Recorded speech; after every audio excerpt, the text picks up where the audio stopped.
अस्सलाम वालेकुम and good evening. मैं हूं मेहर बुखारी। आर्मी चीफ ने पाक फौज के खिलाफ प्रोपेगेंडा मुहिम का नोटिस ले लिया है।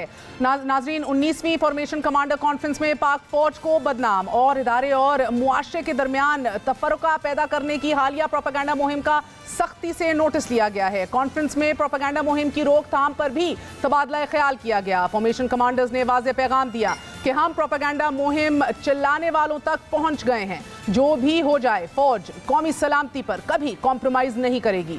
जारी एलामिया में यह भी कहा गया कि फॉर्मेशन कमांडर्स कॉन्फ्रेंस पूरी फौज की आवाज है और पूरी फौज आइन और कानून पर अमल पैरा है। आइन और कानून की इस अमलदारी में गुज़िश्ता दिनों एक मुंतखब हुकूमत रुखसत हुई और मियां शहबाज शरीफ ने बतौर वज़ीर आज़म इक़्तिदार संभाला। आज नौ मुंतखब वज़ीर आज़म ने सरकारी मसरूफियात का बाकायदा आगाज कर दिया है। काबीना को हतमी शक्ल देने के लिए मुशावरती अमल भी मुकम्मल कर लिया है। सरकारी इदारों में 2 की बजाय 1 दिन छुट्टी के अहकामात सादिर कर दिए गए हैं और अपने ज़ेरे सदारत इजलास में इस्लामाबाद एयरपोर्ट तक 5 दिनों में मोटरवे चलाने की हिदायत जारी कर दी गई हैं। रमजान बाजारों की मॉनिटरिंग और कीमतों पर नजर रखने के अहकामात जारी कर दिए गए हैं। संगीन सूरत हाल और मुआशी चैलेंजेस से निपटने के लिए गैर जानिबदार मुमताज मुआशी माहिरीन की नेशनल इकोनॉमिक काउंसिल तश्कील देने का फैसला भी कर लिया गया है। ये इत्तलात भी आ रही हैं कि वज़ीर आज़म शहबाज शरीफ अपनी ब्यूरोक्रेटिक टीम बरकरार रखेंगे। डॉक्टर तौकीर शाह और फवाद हसन फवाद को टीम में शामिल कर लिया गया है। वज़ीर आज़म ने मुआशी सूरत हाल की बेहतरी के लिए तजावीज़ लेने,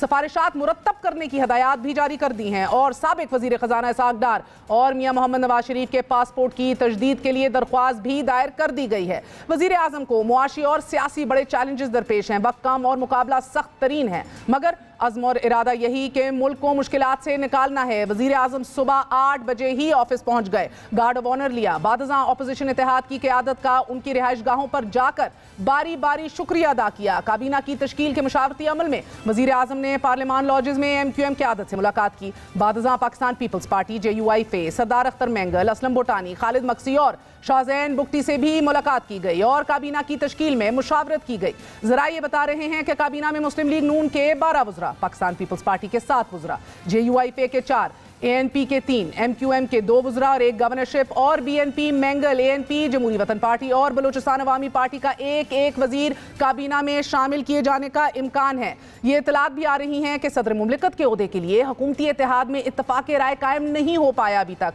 पाकिस्तान पीपल्स पार्टी आसिफ अली जरदारी को सदर बनाना चाहती है और JUI फ़े मौलाना फजल रहमान साहब को। इक़्तिदार की इस बंदरबांट में दूसरे दिन ही गैर फितरी इत्तेहाद में इख्तलाफात की खबरें गर्म हैं। तमाम ज़राए का यह भी कहना है कि सदर के नाम का फैसला सदर मुमलिकत डॉक्टर आरिफ अलवी की इम्पीचमेंट के बाद किया जाएगा। वज़ीर आज़म के लिए जहां मुआशी चैलेंजेस हैं कि रातों रात चीनी की कीमत 94 रुपए तक कैसे पहुंच गई, शहजाद अकबर और शहबाज गिल के नाम स्टॉप लिस्ट में किसने डाल दिए, वहीं अब सबसे संगीन चैलेंज इत्तेहादियों को साथ लेकर चलना भी है। अभी हुकूमत पूरी तरह से बनी नहीं, काबीना तश्कील पाई नहीं, मगर इत्तेहादी मुतालबों को लेकर मुंह जोर हो रहे हैं। वज़ीर आज़म कल कराची का दौरा करेंगे, मज़ार कायद पर हाजिरी देंगे और उसके बाद MQM के मरकज बहादुराबाद भी जाएंगे। इत्तेहादियों की फरमाइशों को लेकर नई हुकूमत के लिए भी रास्ता हमवार नहीं। सवाल यह है कि जिन इत्तेहादियों को इमरान खान साहब काबू ना कर सके, उन्हें शहबाज शरीफ साहब अपने कंट्रोल में कैसे रख पाएंगे और क्या इलेक्शंस वाकई ही पहले होंगे? और जिस स्पीड के ऊपर शहबाज शरीफ जा रहे हैं,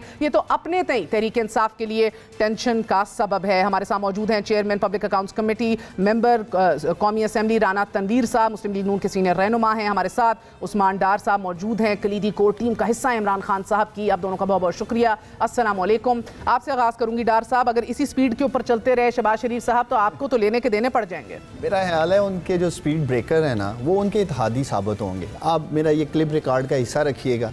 हमारे साथ 3 थे मैं और 3.5 साल बहुत सारे ऐसे मामला जो प्राइम मिनिस्टर इमरान खान करना चाहते थे और अब तो खुल के सामने आ चुका है किस तरह इत्तेहादियों से ब्लैकमेल होते रहे हम। और ये 13 हैं और जो आप कैबिनेट की माशाल्लाह दिखा रही थी नंबर्स, तो खत्म ही नहीं हो रहे थे कि किसको क्या मिलना है। 2 सबसे बड़ा स्पीड ब्रेकर आपको लग रहा है कि अब ये इत्तेहादी ठहरेंगे?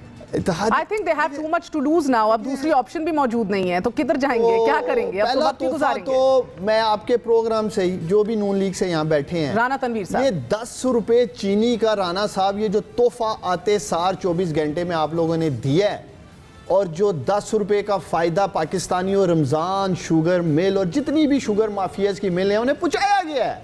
और यही लोग महर आपके प्रोग्राम में आपके क्या कहते थे जी, चीनी चोर, आटा चोर, इमरान खान ये कर गया है। तो अभी हम देखेंगे, अभी आगे आगे देखें, पेट्रोल की भी बारी आएगी, बिजली जो प्राइम मिनिस्टर राना तनवीर साहब ये इन्हें पूछे क्या किया इन्होंने। राना तनवीर साहब चीनी का भी जवाब आपसे मांग रहे हैं, मगर अभी सबसे बड़ा मरहला तो इत्तेहादियों का है और उसका बीना का है, जो बड़े सोच समझ के बना रहे हैं शहबाज शरीफ साहब, और बड़ा सोच समझ के इसको इसलिए भी शायद बनाया जा रहा है कि शायद अर्ली इलेक्शंस है नहीं या टेन्योर पूरी करनी है। इलेक्शंस के हवाले से आपकी जाती अभी राय क्या है, पार्टी के अंदर क्या फीलिंग है?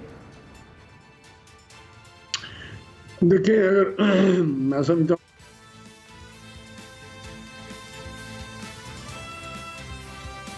यही अफसरदा है, गम में, तो ज़रा इनका गम मेरे ख्याल थोड़ा सा सेटल हो जाए तो फिर इंशाल्लाह फैसले करेंगे। बेहतर जमहूरी तरीके से, जमहूरी जो एक प्रोसेस को बेहतर नजर आएगा। मगर सर आज सुबह से पहले दिन पे ही शहबाज शरीफ साहब फायर फाइटिंग करने निकले हुए हैं, 8 बजे दफ्तर गए, उनका गार्ड ऑफ ऑनर मिला और उसके बाद से वो फायर फाइटिंग कर रहे हैं। तो अगर ये तसलसल रहा, ये फायर फाइटिंग बार बार करनी पड़ गई, तो फिर तो काम करना मुश्किल हो जाएगा। क्या कहते हैं आप? क्यों काम करना मुश्किल हो? आपको पता है कि जब वो चीफ मिनिस्टर थे तो उस वक्त वो बाजू का तो सुबह नमाज के बाद, सुबह की नमाज, फजर की नमाज के बाद काम शुरू कर देते थे, और वो लाहौर में जहाँ भी कोई इशू होते थे वो खुद विजिट करते थे, बाहर चले जाते थे, पंजाब के हिस्सों जो हिस्से हैं या इलाके हैं उसमें चले जाते थे, और वो मीटिंग सुबह सुबह बुला लेते थे।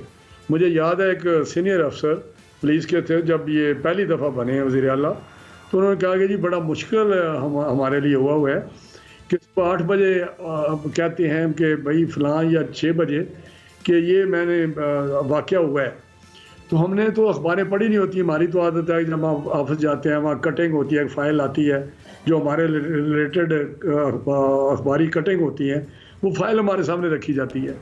तो अभी वो अखबारें पढ़ते हैं या उनको पता होता है तो हमें पूछते हैं, हमें पता ही नहीं होता। तो उनका ये जो स्पीड है या उनका जो तरीक़ाकार है काम का, या जो मेहनत करते हैं, ये तो मेरा सारी दुनिया में एक एस्टेब्लिश है। वफाक अक्सर मुख्तलिफ है। पंजाब का आपने जिक्र किया, पंजाब में उन्होंने ब्यूरोक्रेसी के तहत पूरा सूबा चलाया, इधर वजारतें दी होंगी और इधर वजारतें इत्तेहादियों के पास होंगी और इत्तेहादियों के मुतालबे होंगे और एक्सपेक्टेशंस होंगी।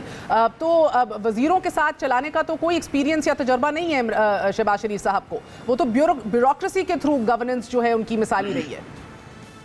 नहीं, मैं समझता हूँ कि ये जो आप बात कर रहे हैं ना, शायद वो उस की सही इन्फॉर्मेशन पे बेस नहीं कर रही, क्योंकि चीफ मिनिस्टर तो वो थे, लेकिन जो पॉलिटिकल मामला थे ज़्यादातर मियां नवाज शरीफ साहब भी उनके ज़िम्मे डालते थे रिजॉल्व करने के लिए, मिलने के लिए मुख्तलिफ लोगों से, पॉलिटिकल लोगों से, पॉलिटिकल लीडर्स के साथ, और वो जाके रिजॉल्व करते थे, मीटिंगें करते थे, और वो जो सेटल करते थे चीज़ें नेगोशिएशन के ज़रिए। तो उनको बड़ा एक वसी तजर्बा है, 3 दफ़ा चीफ मिनिस्टर रहे हैं, और 88 से प्रैक्टिकली वो इन चीज़ों में इन्वॉल्व है 88 से। तो मैं समझता हूँ कि मोस्टली वो जो पॉलिटिकल काम है वो उन्हीं नहीं किया है मियां नवाज शरीफ साहब के बिहाफ पे या मियां नवाज आपको लग रहा है कि डिलीवरी, गवर्नेंस और ये पॉलिटिकल फायर फाइटिंग या अकोमोडेशन वो बखूबी तजर्बा रखते हैं और कर लेंगे, सर अंजाम दे देंगे। मगर सर अगर आप इजाज़त दें राना साहब, ये डार साहब, ये आने वाले दिनों में जो मोमेंटम आप बरकरार रखना चाह रहे हैं, अगर उसके पैरेलल एक बेहतरीन गवर्नेंस और एक बेहतरीन इदारा जाती परफॉर्मेंस दिखानी शुरू कर दी शहबाज शरीफ साहब ने, तो वो मोमेंटम जो है, जो फ्रिंज वोटर है, वो तो मुतासिर होगा कि जनाब एटलीस्ट इधर कॉम्पिटेंसी है, इधर डिलीवरी हमें देखने को मिल रही है। पाकिस्तान एक बार फिर जो है सही ट्रैक पे चल गया है, मार्केट का सेंटिमेंट रिस्टोर हुआ है, जिस तरह आप डार साहब देख रहे हैं अभी। देखिए, हमें तो दिली खुशी है, यही 3.5 साल कहते रहे थे ना कि नालायक हुकूमत है, चला नहीं पा रहे हैं। हमने इन्हें पूरा मौका, अब जिस तरह आए हैं, बल्कि अमेरिका वालों ने तो इन्हें पूरा मौका दिया इस इम्पोर्टेड हुकूमत को, पाकिस्तानियों। तो जैसे मैंने पहले कहा, राना साहब ज़रूर 10 रुपये चीनी क्यों बढ़ी आते, सार इस पर भी रोशनी डालते। हम एक ही डिमांड करते हैं, मैं आए इलेक्शन में चलते हैं। यही आपके प्रोग्राम्स में आके 3 साल हमें चैलेंज करते रहे, आ जाएं इलेक्शन, फ्रेश मैंडेट लेके आए। मगर सर इम्पोर्टेड हुकूमत और सिलेक्टेड हुकूमत से लेके इम्पोर्टेड हुकूमत का रास्ता जो अब हमने 3.5 साल में तय किया है इस मुल्क में, पहले चाइना, फिर तुर्की और अब रशिया की तरफ से भी, रशियन एम्बेसी की तरफ से सदर प्यूटन ने भी मुबारकबाद दे दी है शहबाज शरीफ को उनके इलेक्शन पे as prime minister of Pakistan, और इस उम्मीद का इजहार किया है कि तमाम तर जो इकदाम होंगे वो पाकिस्तान और रशिया की जो रिश्ता है, जो रिलेशनशिप है, कोऑपरेशन, पार्टनरशिप की, उसको आगे बढ़ाया जाएगा। यानी कि इंकारी तो सिर्फ आप हैं, बैनुल अक़वामी कम्युनिटी भी बशमूल रशिया, जिसके ऊपर आपने पूरा नैरेटिव खड़ा किया कि हमें पनिश किया गया रशिया जाने के लिए। दुनिया ने तो डिक्टेटर परवेज मुशर्रफ को भी वेलकम किया था, उस डिक्टेटर को भी सबने टेलीफोन कॉल्स के मुबारकबाद दी थी कि इस करप्ट नवाज शरीफ को घर भेजने पे हम तुम्हें मुबारकबाद देते हैं जनरल मुशर्रफ। तो ये